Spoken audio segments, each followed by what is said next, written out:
Kaluguran kong kaibigan, ikwento ko sa'yo ang tungkol sa pinsala ng puso. Isang sugat na tumatagos ng malalim at hindi mapawi.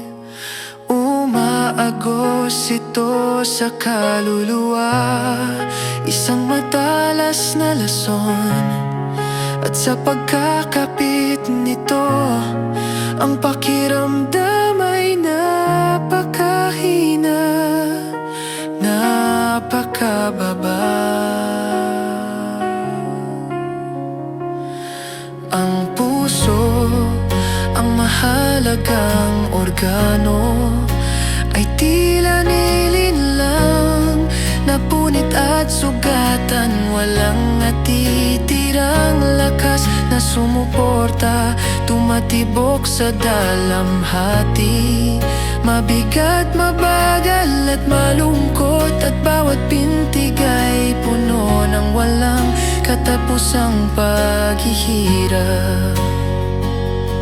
Ang sakit ng pagkawala, ang hapdi ng pag-ibig na tinanggihan, ang nabasag na mga pangarap, ang mga pag-asang itinapon na. Lahat ng ito'y nararamdaman ng lubos, kaibigan, kapag ang puso'y nabasag. Tila walang katapusan.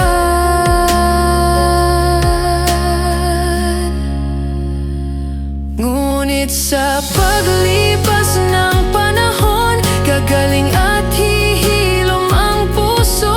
At bagaman ito'y magkaroon ng peklat, hindi ito susuko, sapagkat sa lakas nito may tunay na kapangyarihan upang muling magmahal at muling mahalin.